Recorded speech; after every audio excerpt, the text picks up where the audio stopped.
എല്ലാവർക്കും പ്രധാന വാർത്തകളിലേക്ക് സ്വാഗതം. മാതൃഭൂമി ന്യൂസ്.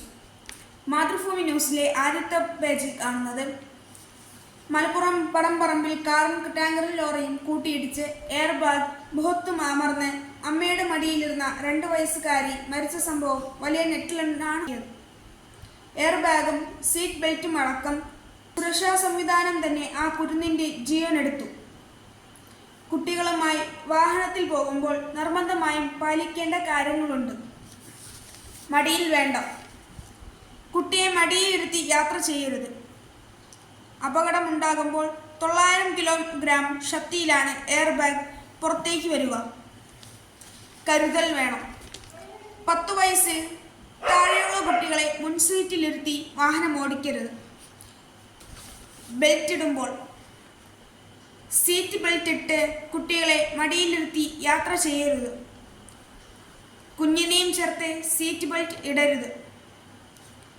2 കുട്ടികളെയും ഒരുമിച്ചിരുത്തി സീറ്റ് ബെൽറ്റ് ഇടരുത്. കുഞ്ഞിനെ ഡ്രൈവിംഗ് സീറ്റിൽ ഒപ്പമിരുത്തി വാഹനം ഓടിക്കരുത്. നിർത്തി യാത്ര വേണ്ട. 4 വയസ്സിന് മുകളിലുള്ളവർ ഇരുചക്ര വാഹനങ്ങളിൽ സഞ്ചരിക്കുമ്പോൾ ഹെൽമറ്റ് ധരിക്കണം. 9 മാസം മുതൽ 4 വയസ്സ് വരെയുള്ളവർക്ക് ഹെൽമറ്റും ബെൽറ്റും നിർബന്ധമാണ്. ഇരുചക്ര വാഹനങ്ങളിൽ കുട്ടികളെ നിർത്തി യാത്ര ചെയ്യിക്കരുത്. ലെബനനിൽ കടുപ്പിച്ച് ഇസ്രായേൽ. 2 ഹിസ്ബുള്ള കമാൻഡർമാരെ വധിച്ചു. 2 ആഴ്ചയ്ക്കിടെ മരണം 1030. നെടുവാൻവിള കനാൽ ബണ്ട് വീണ്ടും ഇടിഞ്ഞു.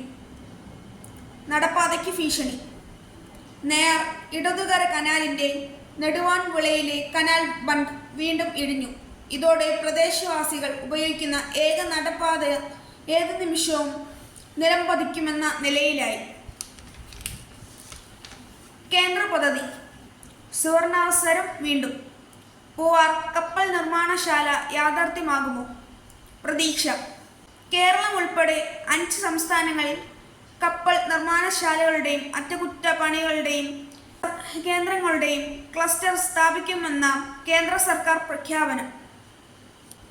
2 വർഷം കൂടി ഓടും. 16 വർഷം പഴക്കമുള്ള ബസ്സുകൾ 2 വർഷം കൂടി ഓടും.